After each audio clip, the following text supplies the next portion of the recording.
Today marks the 31st anniversary of the Fire Emblem series. We've been through a lot in these last 35 years, and so I figured, what better way to pay homage to my favorite series of all time than with a video discussing the evolution of the series throughout this time. 17 main games later, here we are standing strong, and hopefully we continue to do so for 35 more years. Fire Emblem Shadow Dragon and the Blade of Light was the first game in the series released on April 20th, 1990 for the Nintendo Entertainment System. As a top-down, grid-based, turn-based strategy RPG, this was the first game of its kind to be released and would go on to not only define this series that has lasted so long, but to create a monolith of a genre containing all-time great games such as Shining Force, Tactics Ogre, and Final Fantasy Tactics. This game featured Marth, the prototypical Fire Emblem prince who sets out on a journey to save the world from the threat of annihilation by the legendary Shadow Dragon. It's a pretty self-explanatory game with a simple story, simple characters, and simple gameplay. Having been the first of its kind, though, you really didn't need any more than that. The progenitor of the Fire Emblem series initially struggled with sales and had mixed reviews, but it managed to impress a niche pocket of gamers and eventually sold approximately 330,000 units, which greenlit the production of a second game.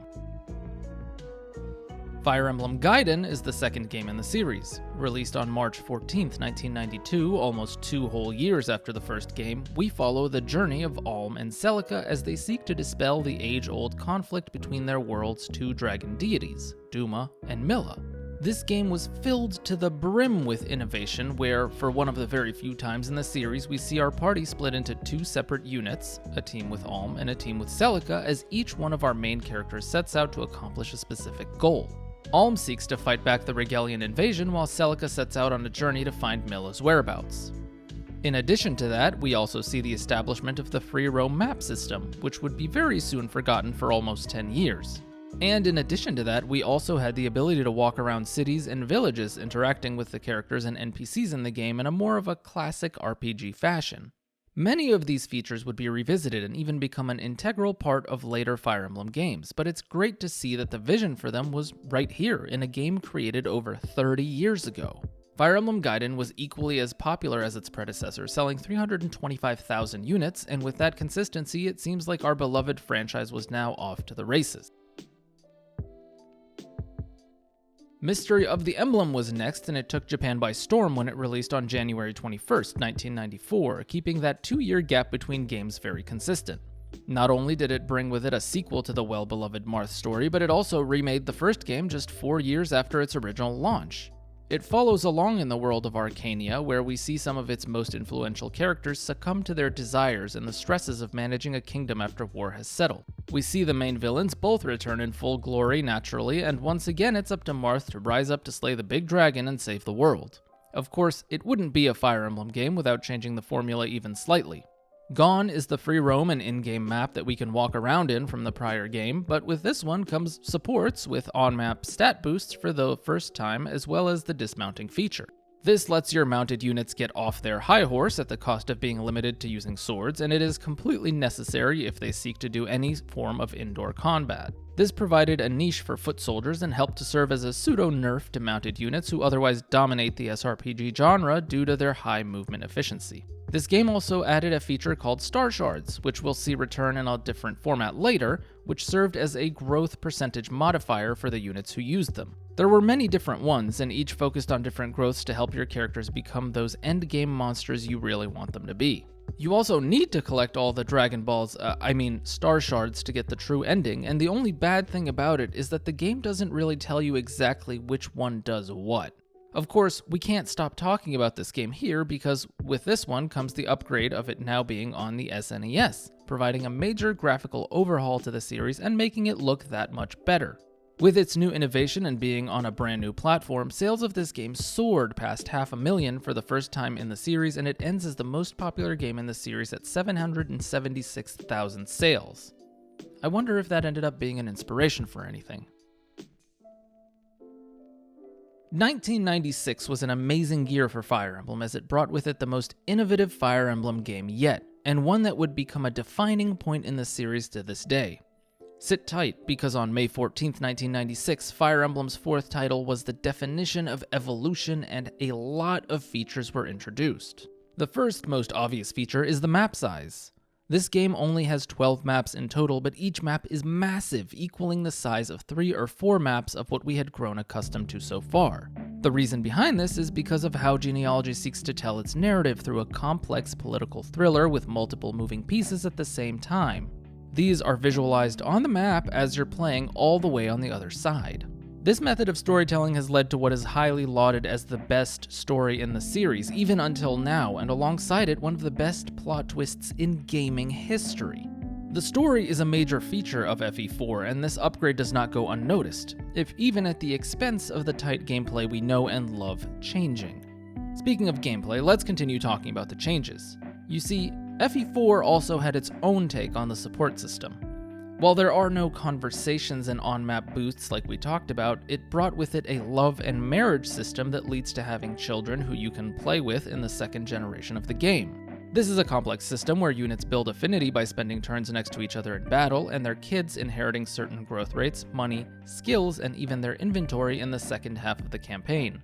This game also brings with it a starting castle in which you can manage your items, go to the arena, sell and buy from the pawn shops, and subsequently deploy units onto the main map.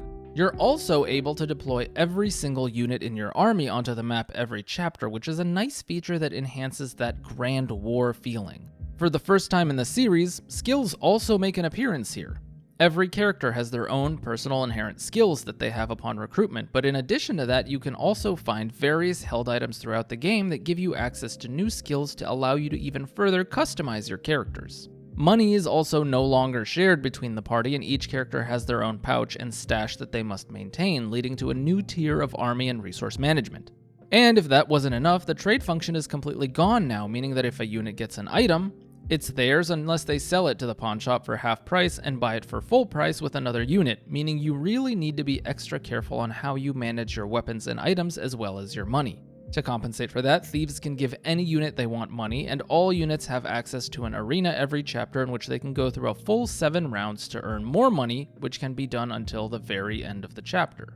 We also saw the addition of leadership stars, a feature that gave all units within 3 tiles an evasion and accuracy boost based on the strength of their general. Oh, and did I mention this game also introduced the weapon triangle? With all these changes and innovation in mind, Genealogy of the Holy War continued the tradition of strong sales in the series, coming just shy of 500,000 at 498,000 sales. Not quite as strong a showing as Mystery of the Emblem, but it would continue to be one of the more successful Fire Emblem games for quite some time. In 1997, we take a quick detour with the release of BS Fire Emblem Archanea Saga. While many may be surprised at my inclusion of this and think it has nothing to add beyond what Mystery of the Emblem does, you'd be mistaken there. For one, this is the first time we saw a Fire Emblem game release as episodic, in 4 seemingly random drops that tell small stories as part of a prequel to Shadow Dragon and the Blade of Light. However, the real surprise is that the original releases of this game also came with voice acting for the first time in the series, which wouldn't be followed up on again for a long time. Other than that, there's not much to add for this game, and it isn't considered a main series game, despite playing like one. On September 1st, 1999, the 5th installment of Fire Emblem arrived, Thracia 776.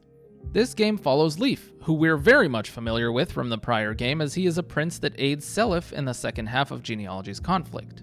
Instead, here we are following along the story of Leif's campaign and struggle against Thracia and his eventual rise and reunion with Seliph. It features a completely new cast of characters and returns to the format of smaller maps and tighter gameplay.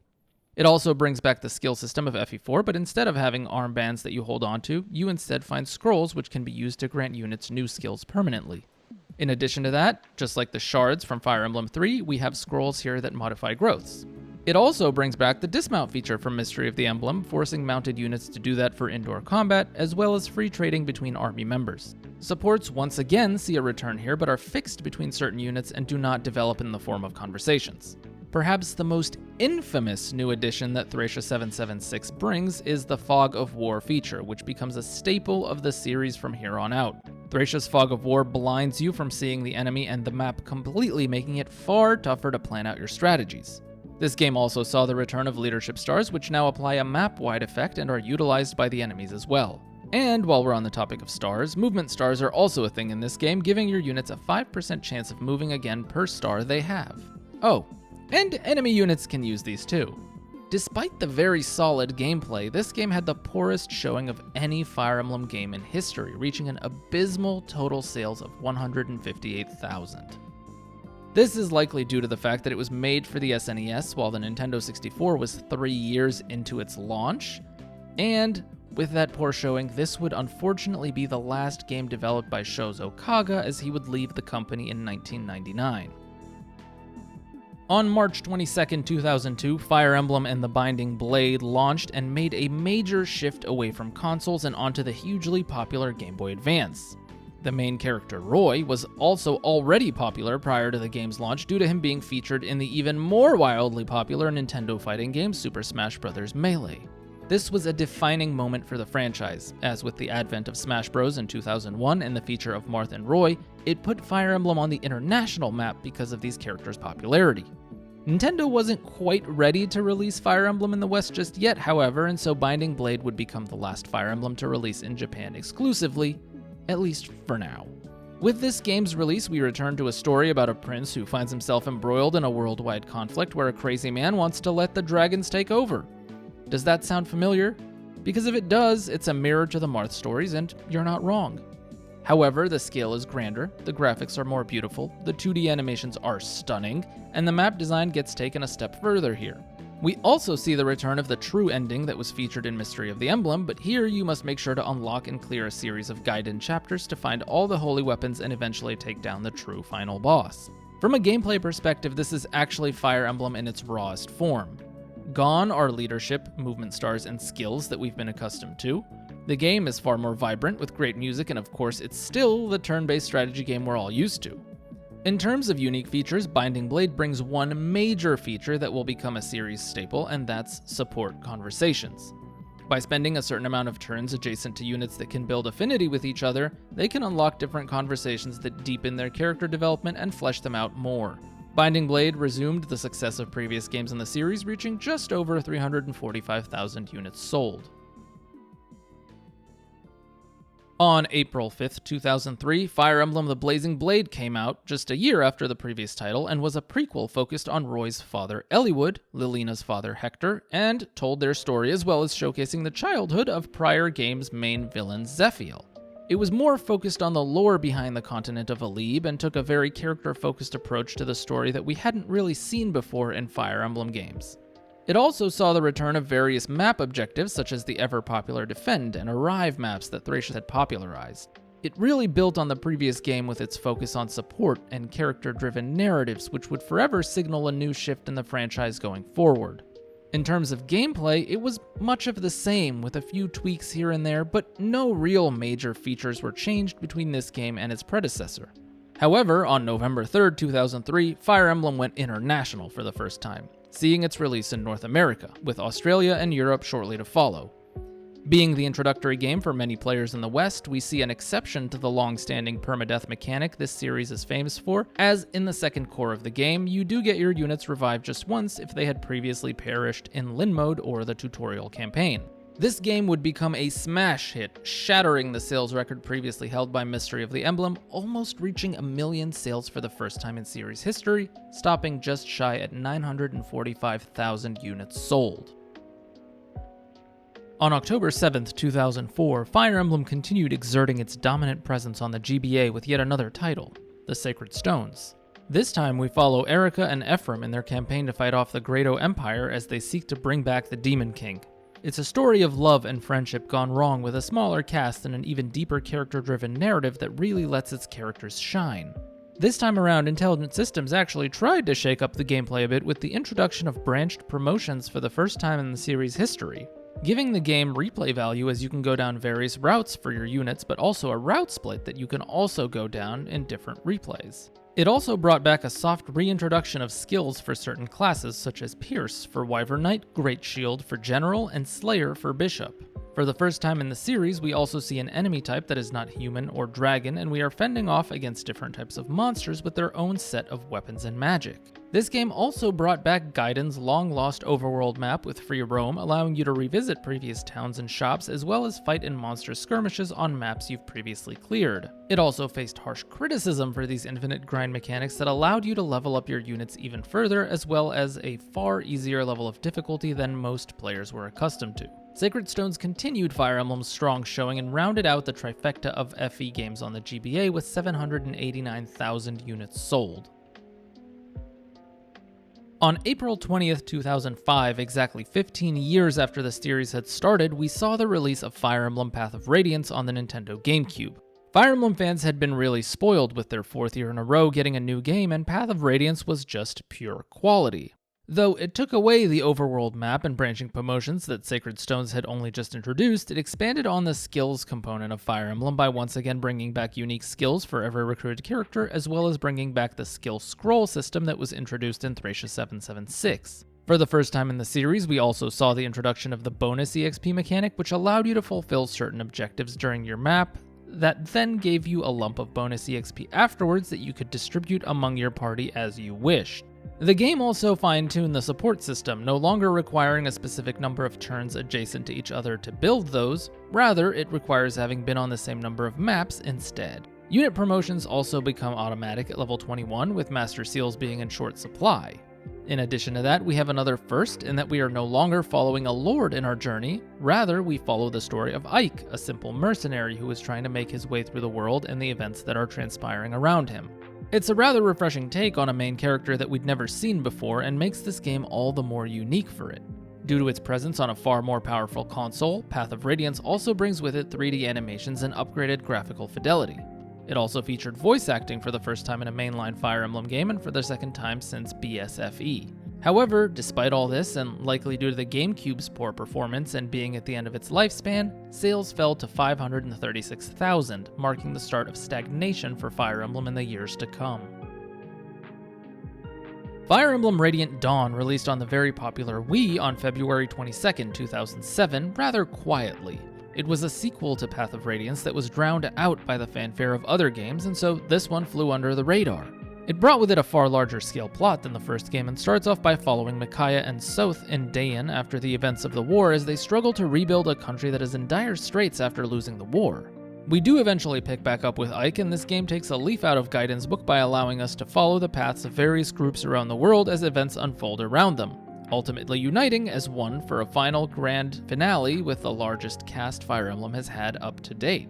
It brings back many familiar faces with many new ones as well, and even has a mechanic that lets you get boosted stats on your units that you previously used in a prior campaign. We also got even better and more refined animations, and for the first time ever, due to the length of the campaign, units could promote to a 3rd tier class. Radiant Dawn also included elevation mechanics which reduced or increased hit rates based on who had the high ground, while also allowing archers to attack from one range for the first time with the introduction of crossbows. And if that wasn't enough, we also see the return of dark magic, which was left out for some reason in the previous game. Despite these additions and refinements, Radiant Dawn was unable to make use of the Wii's massive player base and fell flat, marking the lowest sales since the series came to the West, reaching only 408,000 units sold. On August 7th, 2008, the series returned to handheld consoles with the release of Fire Emblem Shadow Dragon, a remake of the very first game for the Nintendo DS. While the story and maps were largely the same, this remake saw a graphical update that was received with very mixed reviews and animations that would be described as 2.5D. It also implemented a reclass function that allowed characters to change classes within a predetermined subset that they were part of. It added Gaiden chapters that allowed you to recruit bonus units, but only if you had lost a certain number of your own army first to get access to these chapters, which felt kind of counterproductive. Otherwise, the game sticks to the formula of the first game for the most part and doesn't have skills or supports, which we had grown accustomed to so far. The one major addition it did have was the presence of an online PvP mode that allowed players to battle it out in different Fog of War maps, choosing from a plethora of different card effects that apply to your team on that map. This was a fun addition for most who played the game, but unfortunately plagued by hackers, leading to its quick demise. Despite Marth's grand return and his first official arrival to the West, Shadow Dragon was unable to have great success and barely passed the 500,000 mark with 560,000 units sold. As a result of this, New Mystery of the Emblem, its direct sequel and remake of the third game in the series, was released in Japan only for the Nintendo DS on July 15, 2010. Despite quality of life upgrades, a new support system introduced, and the inclusion of the long-lost BSFE chapters, players did not buy into this game. The game also introduced the highly controversial casual mode, which would also become a series staple from here on out, as well as a playable avatar character. It fell entirely flat and had the lowest sales figures since Thracia 776, reaching only 270,000 units sold.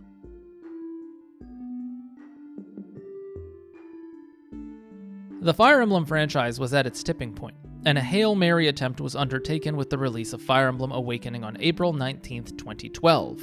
It is unknown if they purposely avoided the April 20th anniversary date due to what happened with Path of Radiance, but Intelligent Systems pursued a very aggressive marketing campaign for this game, citing that if it did not do well, it would indeed be the final game in the series. They also poured a ton of resources into this game, making it a compilation of almost every series feature from the games before it. It featured the return of the traversable overworld with monster skirmishes. It featured the return of the marriage mechanic with a second generation of child units that inherit skills, stats, and classes. It featured the return of casual mode and a playable avatar character who could even have their own children by marrying units from within your own army. It featured the return of a very flexible skill system and reclass system, and most importantly, it featured the return of the Marth bloodline in their very own plot far into the future from the main game.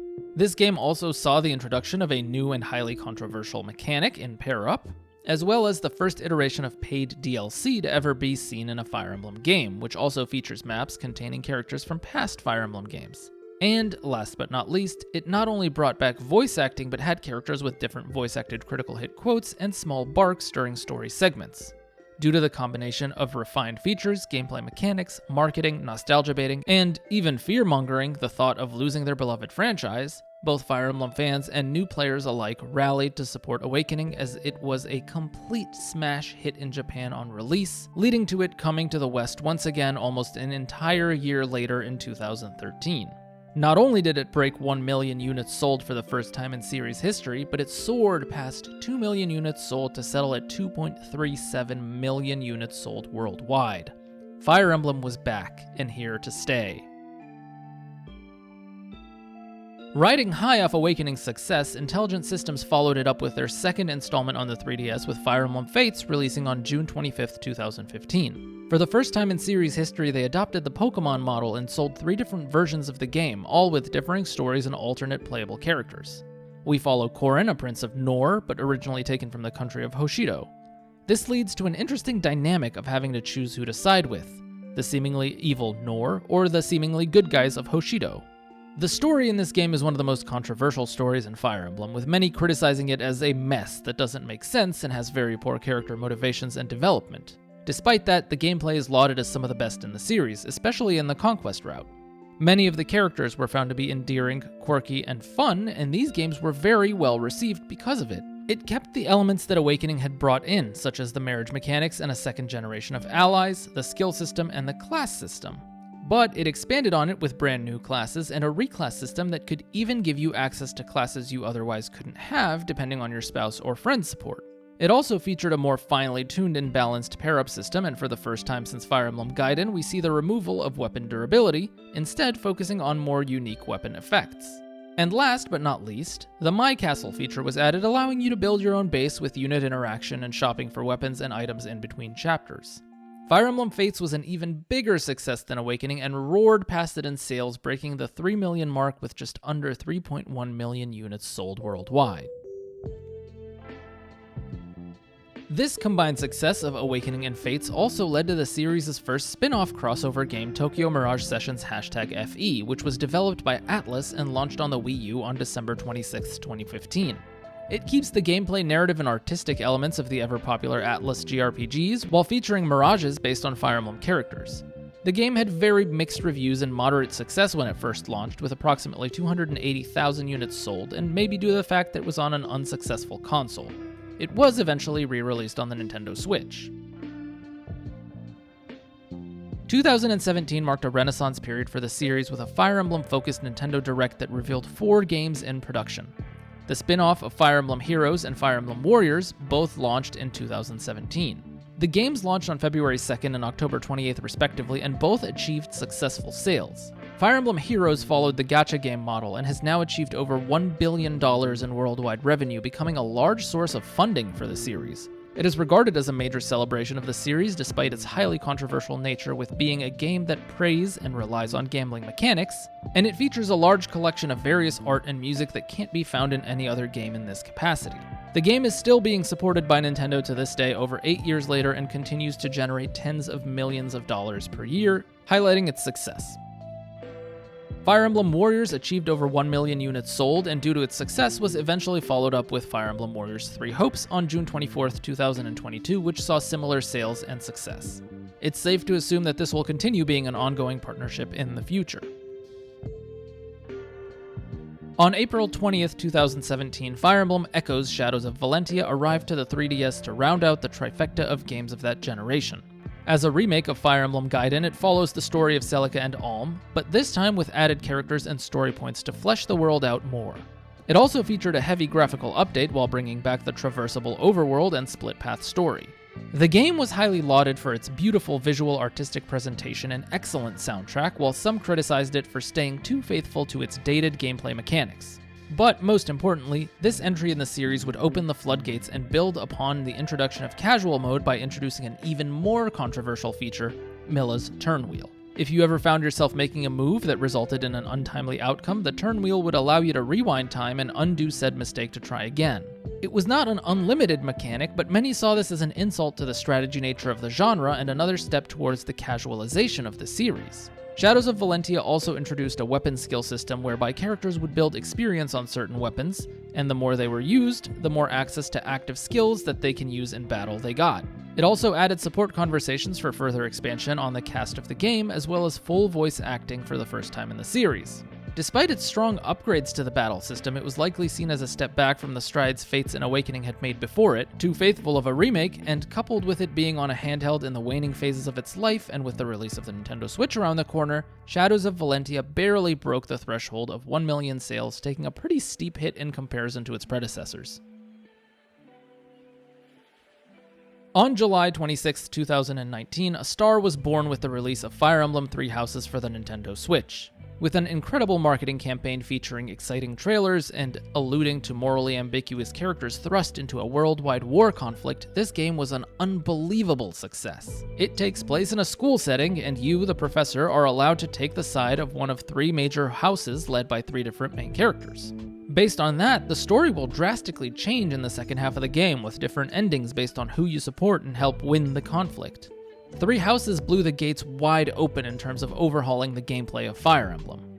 We had a massive explorable hub world in the Garreg-Mach Monastery with various activities such as fishing, doing side quests, or cooking to eat with our students and get to know them more. We had a completely open class system allowing any unit to become any class they wanted if they fulfilled the requirements.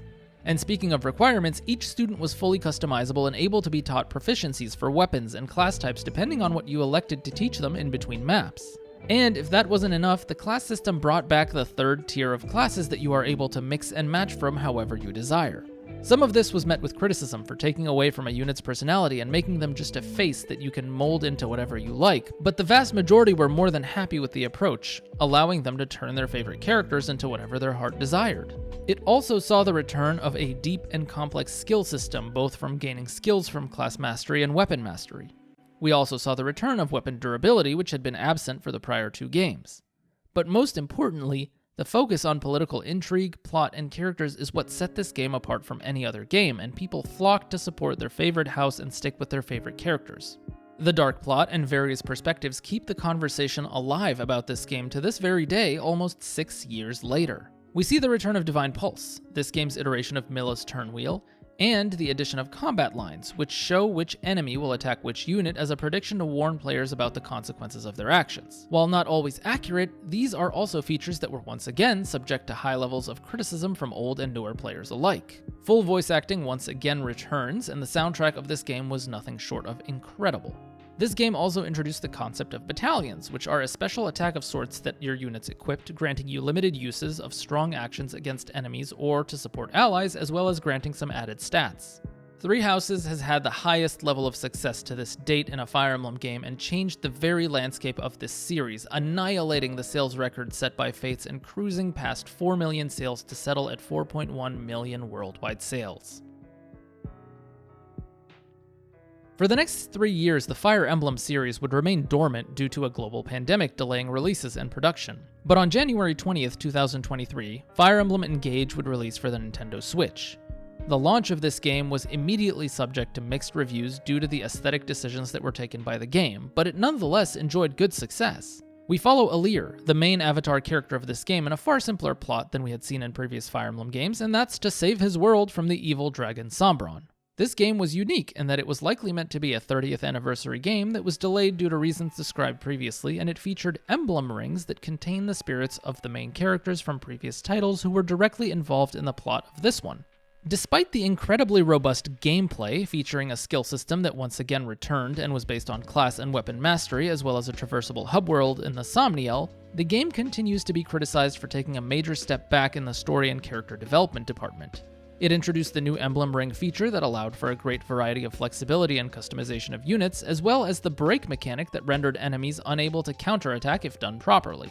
It also saw the addition of post-battle map exploration that adds a layer of depth and world building to the game and was a very nice touch. In addition to that, we saw a new addition of unit type that gave units bonuses based on the type of class they were in, such as covert units gaining increased effects from terrain bonuses and backup units gaining access to chain attacks. Unfortunately, this game was seen to be too reliant on nostalgia and gameplay, and with its simple story and characters, it failed to capture the player base created by Fire Emblem Three Houses. Despite that, it still saw relatively strong sales, with our last updated sales figure being at approximately 1.6 million units. And that, my friends, brings us to today. It is April 20th, 2025. It has been 35 years since the release of the very first Fire Emblem game. We are on the cusp of a brand new shiny Nintendo console, and the future of Fire Emblem shines the brightest it ever has. Here's to another successful 35 years, and I'm excited to see what Intelligent Systems blesses us with next. Having said that, I'll see you all in another video very soon. Peace.